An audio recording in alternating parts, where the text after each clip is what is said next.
Firstly, welcome to everybody. Thank you for joining us this afternoon. My name is Lou Pagano. I'm the Director of Alliances Group, part of IT at AMP, founders of this wonderful festival, if you didn't already know.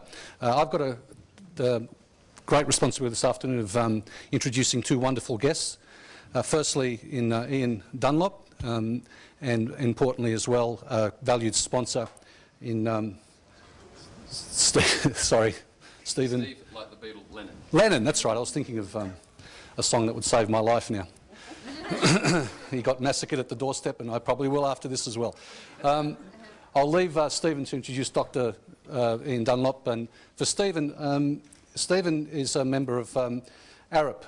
Many of you may not know who ARIP is. The way I found out about them is understanding that they were involved in started off in 1949 and were involved in the design of the Opera House, amongst other significant infrastructure. Also involved in the Beijing Stadium in the Bird's Nest, I believe, and a couple of other significant infrastructure projects. But probably more importantly, Stephen would ask me to emphasise that whilst they're project managers and infrastructure specialists, the bit that they really want to focus on is in their advisory capacity. And it also, in terms of their advisory capacity, environmental issues, they're very well aligned in terms of the speech today, or the presentation today, because they're heavily involved in environmental issues. And one of the main arrangements that they've been involved in is climate action in mega cities. And there were some 40 cities around the world. I think New York Mayor started it off some 5 years ago, where 40 cities got together to talk about what they could do to change their impact on climate. And ARIP were invited to present a program that would baseline all the environmental opportunities. And I've got a copy of the report here, which is just handed down from June 2011, so quite a significant impact from their business. If I could introduce Stephen Lennon, over to you. Thanks, Lou. So I've got the pleasure of briefly introducing Ian, who we've been working with for a little while now. Ian's one of the scariest fellows I know. Having spent a long time in oil and gas, being an engineer originally, he has now, over the last decade or so, become a very committed climate activist, I would say, but always working from a strong evidence base, looking very closely at peak oil, which is something, as an oil guy, he's probably well placed to look at, and realising that one of the biggest challenges we have is being able to communicate why climate change might be a problem, and to be clear what we might need to do about it, both as leaders and as members of the companies and communities we occupy. So I commend Ian's chat with you today. I've got some copies of that Megacities report, just a few that if you're interested you can grab on your way out. And I promise you that whilst Ian won't be using the vehicle of a polar bear, as we can see out the front there, which was a fantastic way to communicate the issue, he'll be no less scary and inspiring. Over to you, Ian.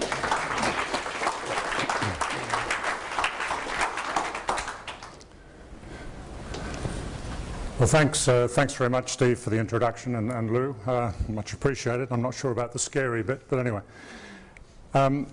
What we've seen or heard, I think, in even the first part of this festival this morning, is an incredible range of innovation being talked about, which is actually really heartening, because we're going to need all of that and more, in my view, to face up to the sort of changes we actually have to make. What I'd like to do very briefly this afternoon is really just to set a bit of a scene as to why we are going to have to move very, very quickly on some of these mega changes in a way that I would argue the world has never really had to do before. Some of you may find this a little bit disconcerting, at least the first bit, but hang in there, because it's basically a positive message, because what we can't do is continue what we're doing today. So, here we go. Okay. So, we really have to get beyond the carbon tax, and I put the tax in inverted commas because it's not a tax. I mean, what it is basically the removal of an enormous subsidy we've been enduring really since the Industrial Revolution. And it's also a redistribution. It's not taking things away from people. It's trying to change people's attitude and behaviour to a different form which is sustainable, essentially. You need, I think, to really understand it, to look at the bigger picture. And Dick Smith was quite right to be concerned last week. I mean, population is the big issue. And we are at a quite unique point in world history in the sense that we've never seen population accelerate so rapidly. We're about 7 billion today. In 45, slightly after I was born, it was just 2 billion. It's tripled or slightly more by today. I think in those days you could term it an empty world. I think today you'd have to say we've got a full world in terms of the impact on the environment, to the point where the geologists and the scientists are now redefining our era as the Anthropocene, because we're now having such a major impact on what's going on. And the question is, where are we going? Well, the UN, I think about 2 weeks ago, came out with their latest forecast, which suggests that by 2100 we'll be up to 10 billion.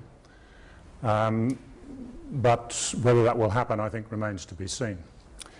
So population's a key issue, and the effect of that and the consumption, everybody seeking higher standards of living, increased consumption, understandably, is that we now need about 1.5 planets to live on in terms of ecological footprint today. Now that's on average. If everybody lived at the US levels, it would be about 4 planets. At Australian levels, it would be about 3, and European levels perhaps slightly less. Now you can't keep doing that. It's not going to happen. Something really, I think, has to give. Now this conference really is all about everything connecting, and indeed it does. At the moment, the implications of that ecological debt, I think, are now starting to come through in a very hard-nosed sense. The immediate issues are the peaking of oil supply, climate change, food and water shortages that we see around the world and in this country, food prices increasing, and financial instability with the GFC and the events that are now unfolding.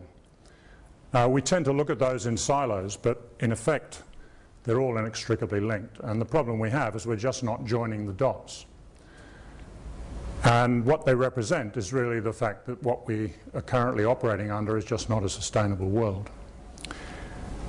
The financial crisis, I would argue, was actually triggered, not totally caused, but triggered by the peaking of oil supply in US cities and the suburbs around US cities, where people on very high debt levels and so on could no longer suddenly afford to continue with their lifestyle because the cost of their gasoline became too high. And so the dominoes started to fall in a small way initially, but then it reverberated around the world. Now, that's not the only reason. There's a whole lot of ethical problems in terms of the way the financial markets were operating, but it's certainly a trigger point. So let's just talk about a couple of key things. I'll touch on energy and climate. I won't cover food and water in the time. But firstly, looking at energy. Cheap energy is the thing that really has engendered our prosperity really way back since the Industrial Revolution. And if you look at the diagram, you can see that these are, for each country, their energy demand figures of primary energy per capita versus GDP from 1980 to 2004. So you can see this is 80 up to 2004 from Australia. And you can see we've gradually been increasing our energy intensity as our GDP per capita has gone up.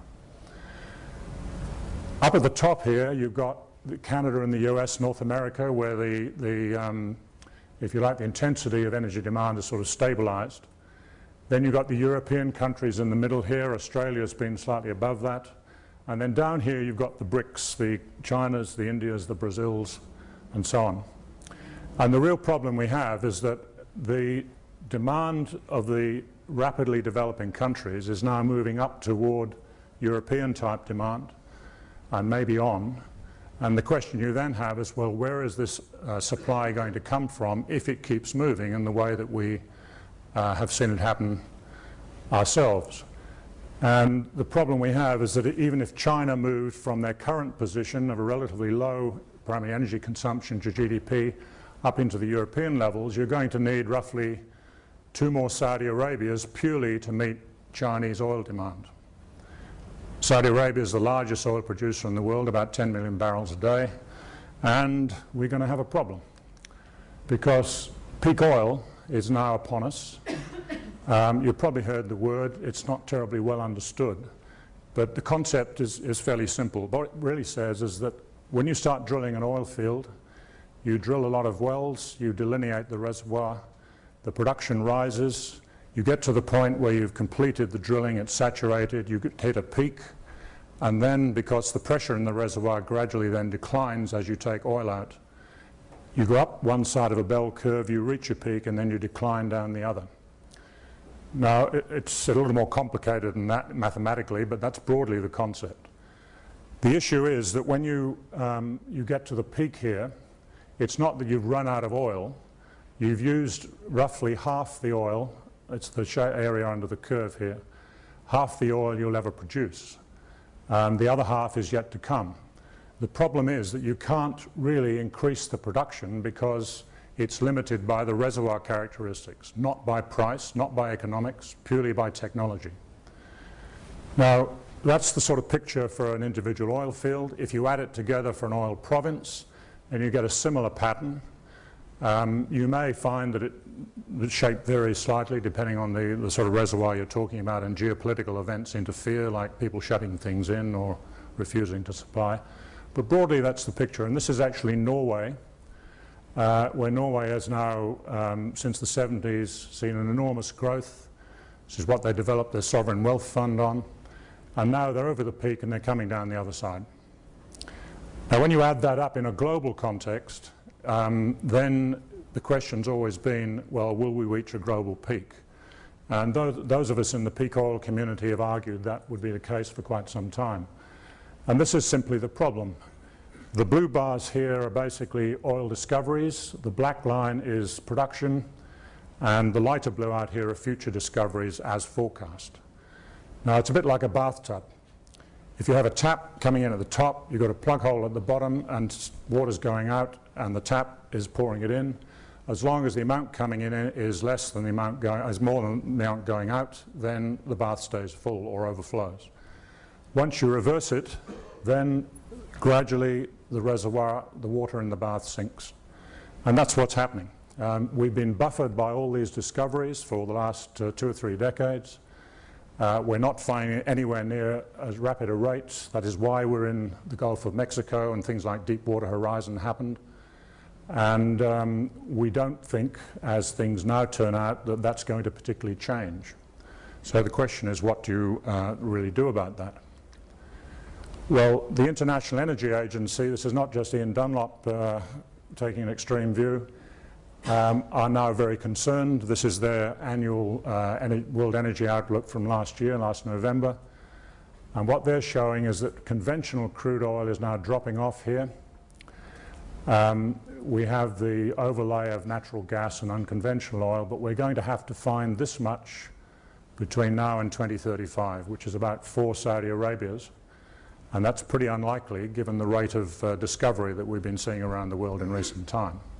So we have a gap, and it may well be that within the next 20 years we find oil is dropping off, availability has dropped off by 20 or 30% compared with what we have been used to, which is that oil always meets the demand. Now, for a world that is completely committed to oil, that is an enormous change, and it's something we need to be preparing for. Unfortunately, governments in this country and many other countries have not really viewed it as being serious. The IEA finally is now starting to take it seriously. So that's one issue. Then let's look at global warming. Well, I want to show you now a picture. I'll take a little bit of time on this, but it's important. This is a history of planetary temperatures since the Eocene period 65 million years ago. It's been developed by NASA's top climate scientist, Jim Hansen, who's in the Goddard Space Center in New York. And what it shows is that here, way 65 million years ago, we had this very high peak, the Eocene peak in temperatures. And then temperature dropped off, and the scale is slightly different here to bring out the effect. But that's broadly where global temperatures went to. And then we moved into this period 500,000 years ago where you get this sort of rapid change. And up here, the Holocene, the last 10,000 years, is us. That's where we've come from. We emerged during the Holocene. So we're really quite an insignificant bit of this long, long, long history. So the information used here is taken from deep ocean temperature changes as a proxy for surface temperatures, which is based on some of the most reliable paleoclimate information you can get. So what happened during this period? Well, 34 million years ago, Antarctica glaciation started, and the ice sheets gradually started spreading as the temperature dropped down. Then about 4.5 million years ago, the same glaciation started in the northern hemisphere in the Arctic. And it started to form here, and as the temperature dropped, then the glaciation essentially spread. Then through this last 500,000 years or so, or the last million years, we've had these varying swings between ice ages and warm periods where our carbon dioxide content's been somewhere between 180 and 300 parts per million. You can see it down here, and you can see it varying with the actual variation in temperature in the top graph. Now, the last 10,000 years in the Holocene has been a relatively stable period where temperature has only varied by about 0.5 degrees C around a mean, and sea levels have been relatively static. And that's when essentially we emerged. Now, the CO2 level today is not 300, but 391 parts per million. But the thermal inertia means that's the speed with which the ocean takes the heat and then translates into climate change, means that the temperatures we're seeing today will increase further even with what we've done today, never mind anything we do from here on. Now, we've seen temperature increases of about 0.83 degrees C since 1900, and today's temperature is about 0.6 of a degree above the peak temperatures that occurred during the Holocene period here. This is important because it's critical to understand that we're now moving out of the time in which humanity has essentially emerged. The 2 degrees C temperature that you hear talked about as being the limit we must stay below to avoid dangerous climate change is essentially something that is a political number. It doesn't have a lot of scientific justification, but it's what was accepted as being a reasonable level. Now, when the climate system reaches equilibrium, when the full effects of the feedbacks and ocean changes come through, then the 2 degrees C temperature increase means that effectively we will be at this level here. Now, that level means that this is a higher temperature than it was before the North Hemisphere glaciation actually started. So what that means is that 2 degrees C is sufficient for a large part of Greenland and Western Antarctic ice sheets to be lost, which means that we see a sea level increase of probably around 6 to 7 meters. And that is a very, very large increase for large parts of the, the current global community, which are very close to sea level. So 2 degrees C, in Jim Hanson's view, and it's one I've had for a long time too, is too much. It is actually a prescription for disaster if we don't stop it. But there's more. The best emission levels at present, if you take all the commitments made by governments, and that includes Australia at 25%, not 5%, which is what we're currently aiming for. We said we might go to 25. Will lead to something like a 4-degree temperature increase by 2100. Now, a 4-degree temperature increase, brings us up here.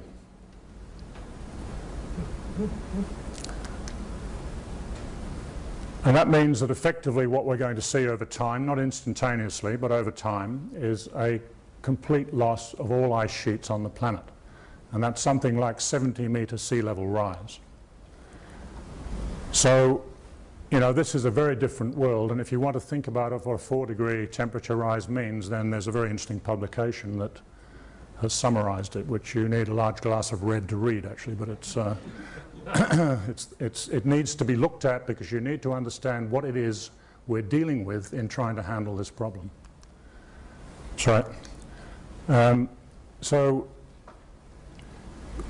the problem we've got is that what we're currently doing has almost guaranteed that Greenland and Arctic and the Western Antarctic ice sheet will go. What the commitments politicians have made so far, if we do nothing better than that, is going to mean that the rest of the ice sheets go too, which will radically transform the civilization basically as we know it. Now, this is the stuff that is not talked about in the current debate. We're not talking about what problem we're trying to solve. The carbon debate in Canberra is not about climate change. It's about who's going to win the next election. And we've got to change this. And corporate leaders also need to understand this, because we need leadership, real leadership, that is going to sensibly address this and not stuff around the edges pretending it might all go away. Now, if you want confirmation of what's going on, this is a picture of what's happening to Arctic sea ice volume today. This has basically just come out a couple of weeks ago. This is month by month, so here's from January right the way through to September, I think it is here. You can see it down there. And this is the way in which sea ice has changed our volume since 1979. And you can see the speed with which it's dropping. And these other curves here are just quadratic fits to those actual curves, which show that the September sea ice will be gone by probably 2015, and maybe the total ice by 2030 or thereabouts. So it's happening. I mean, this is the empirical evidence. I mean, Alan Jones can say what he likes on 2GB, but the fact is you can't avoid the empirical evidence. Now, I don't have time to show you today, but you can look at similar things on rainforest destruction in the Amazon, in Southeast Asia. All around the world, these indicators are there, the key performance indicators of climate change. So this is the reality, unfortunately, whatever we might like to think politically or in corporate terms or in shock jock terms. And there are a whole range of other potential tipping points around.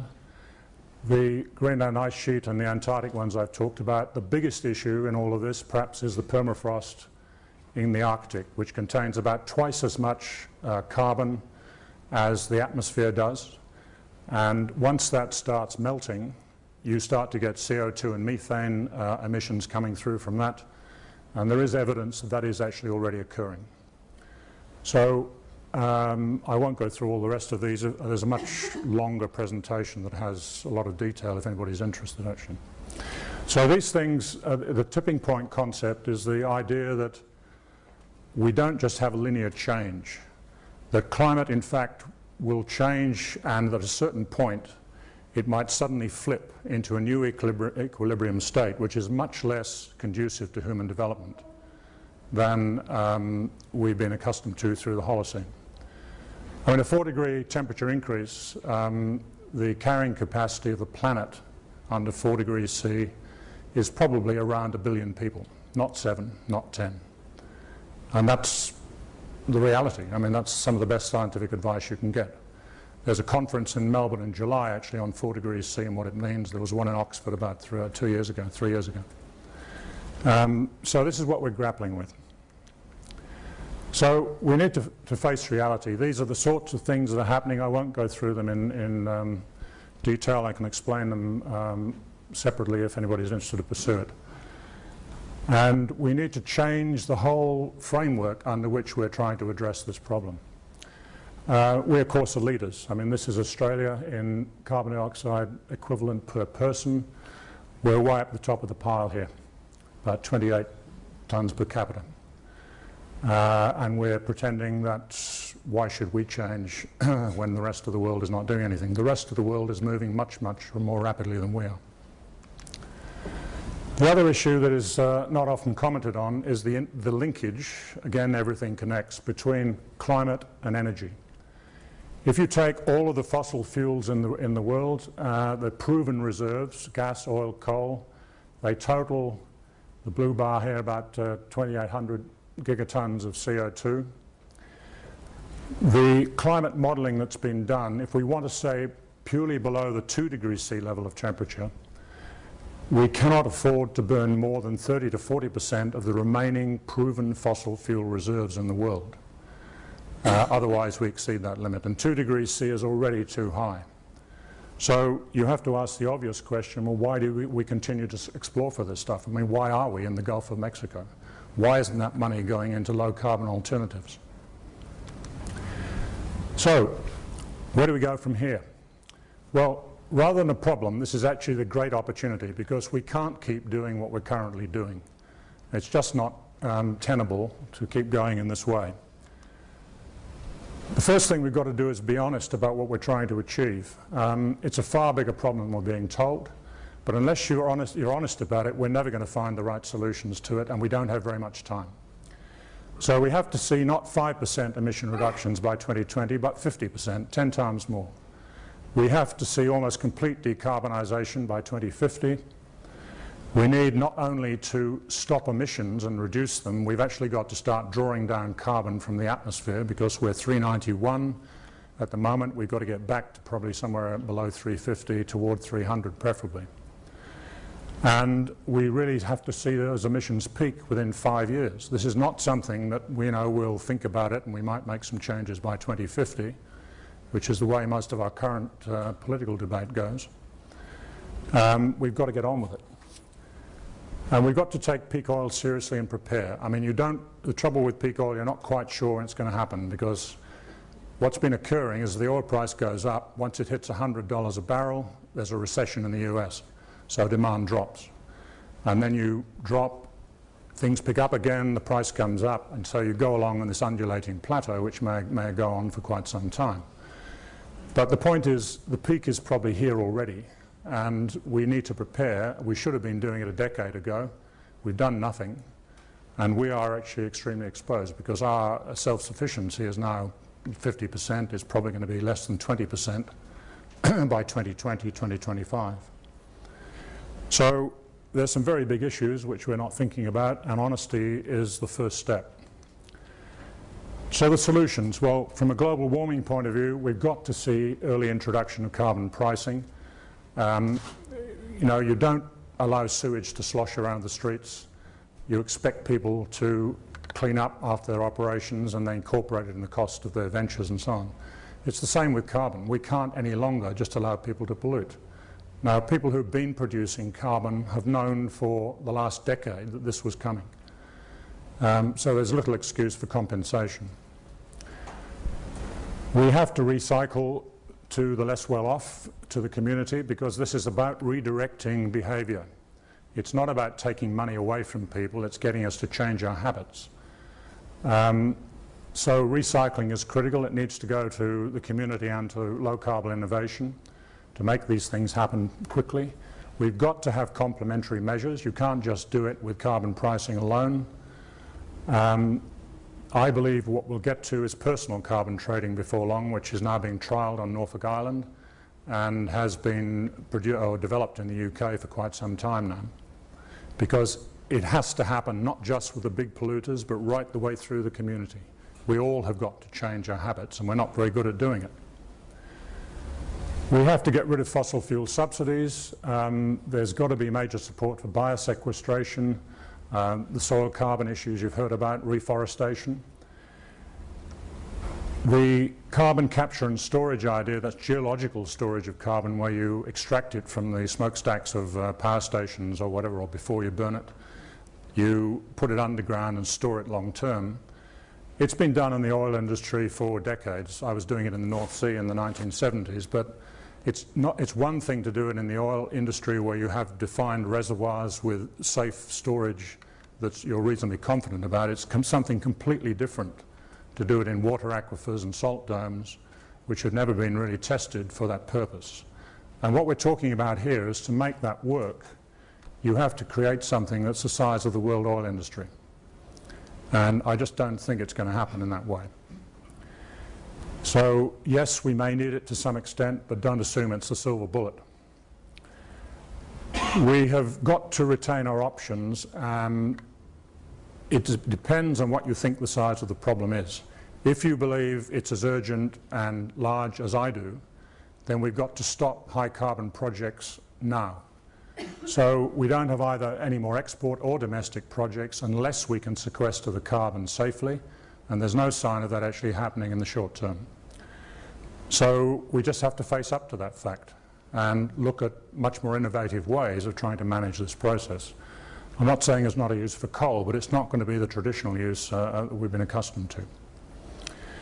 We need stringent vehicle and aircraft emission standards because transport is one of the key problems, of course, in an emissions context. If you look at energy, well, efficiency and conservation, there's an enormous potential because we're extremely wasteful in the way we use energy. But it's not just efficiency, you've also got to conserve it, so you've got to use less.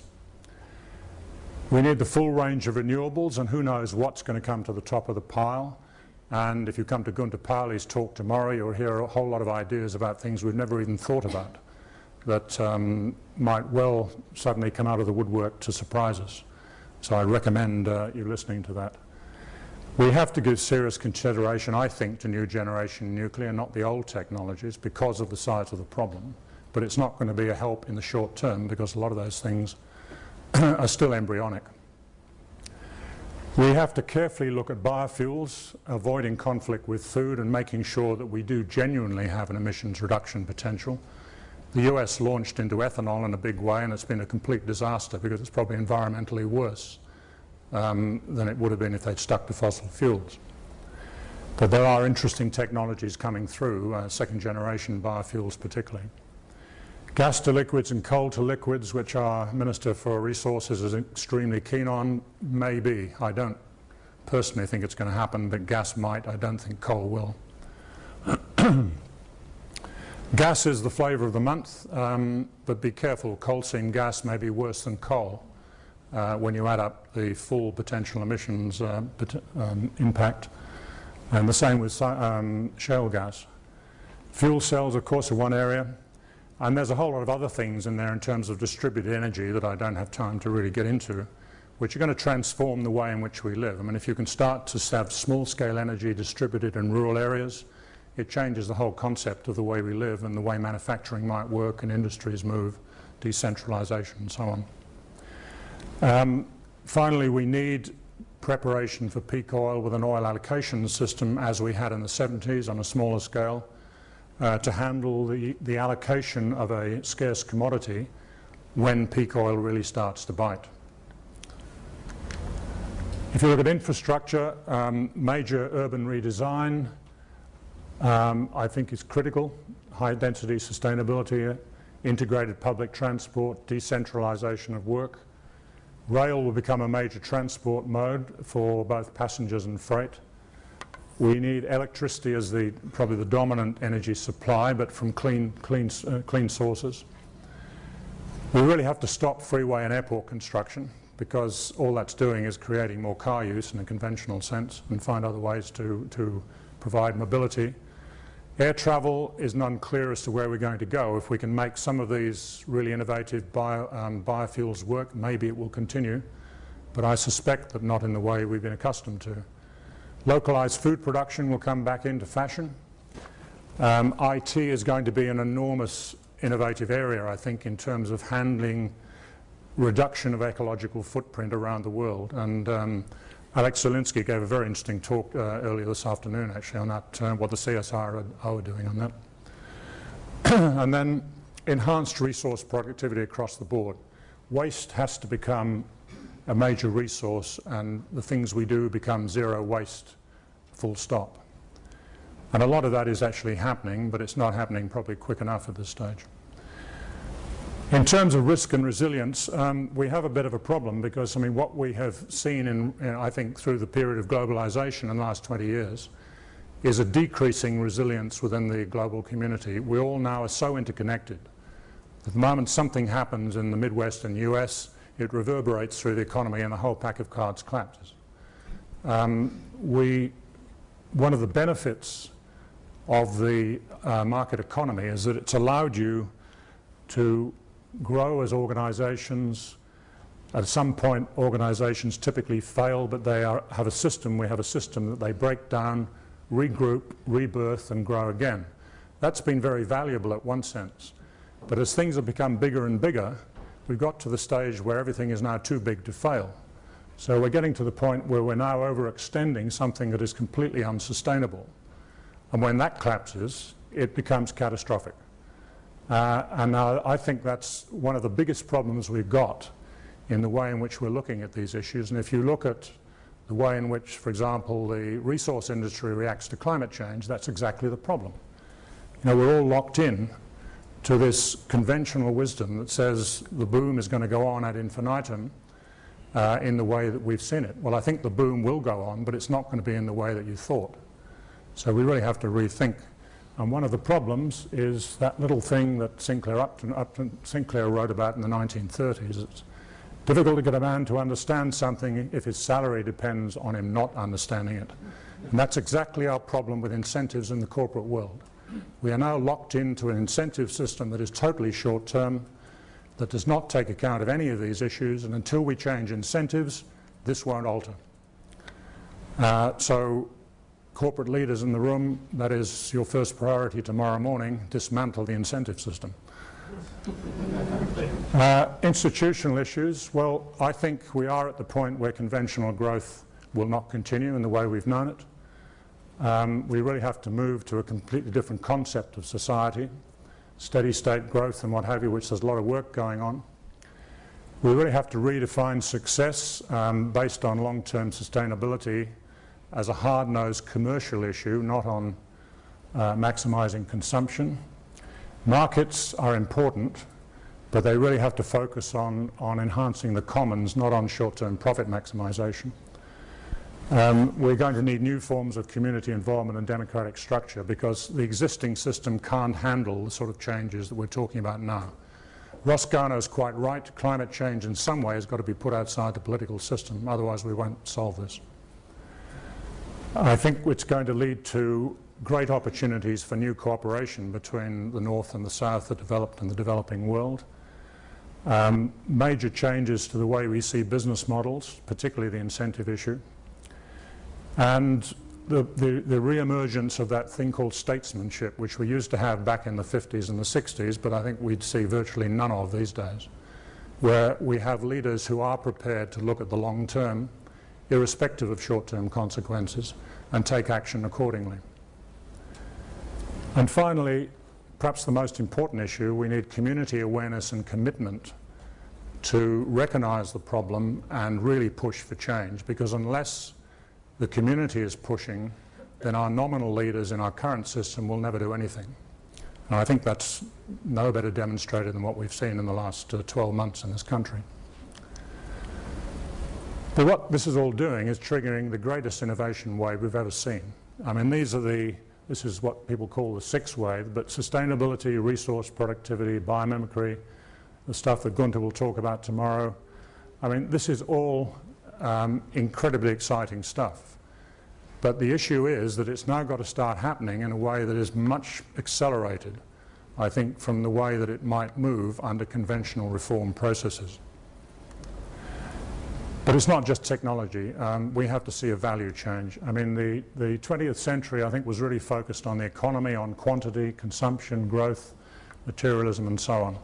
I would argue that the 21st century is going to be completely different, where the environment dominates, not in a fuzzy, warm, fuzzy sense, but as a hard-nosed business imperative. We don't have a sustainable environment, you don't have an economy. And I think the climate change issues just point that up. It's an economy where we're using less, we're doing more with less, self-restraint, much more cooperation, globalism. We think long-term, not short-term. You may think this is all very idealistic, but the problem is quite simply that if we don't start to move in this direction, we're going to have much bigger problems. So it is our great opportunity, but it requires a radically different approach. The existing system, in my view, is not capable of handling these problems either in time or in substance. We have a very short window, we have an enormous change to make, so we've got to have a circuit breaker which is really going to bring about rapid transformation. It really means that we've got to move the system beyond its comfort zone very, very quickly. And I think the only way we can do this is to use the emergency war footing concept in the way that was done in Europe post-World War II, the way in economies it changes pre-World War II, the Apollo project, the Snowy scheme, but much, much bigger in a nation-building sense. We can do that if we have the right incentive, and now we've got it, I would argue. I mean, people think this is extreme, but the simple fact of life is that if you believe, accept what the climate science is saying, you cannot do this with the existing processes. So you've got to really start to move to something of this kind. It needs the whole community and the business sector in particular to get in behind it. But if you are prepared to trigger that, then I think we have a way of solving this. We know what the solutions are, we know the technologies, there are all sorts of other stuff that is probably coming through that may do it much better than we think at the moment. And I've shown just the conventional stuff on there, but listening to the other speakers around the room, you know, you have to get really excited by the fact that incredible things are actually going on. So 2 questions I'd leave with you. As Russ Garno said, our advantage as a low-cost supplier of energy and raw materials are likely to be even greater after a successful transition to a low-carbon economy than they are in a world with fossil fuels. So the question really is, will we seize the opportunity, or are we going to still stick in the head in the sand and avoid the issues? And the other, which I always like, is in times of change, learners inherit the earth, while the rest find themselves beautifully equipped for a world which no longer exists. So the question really is, will we learn in time?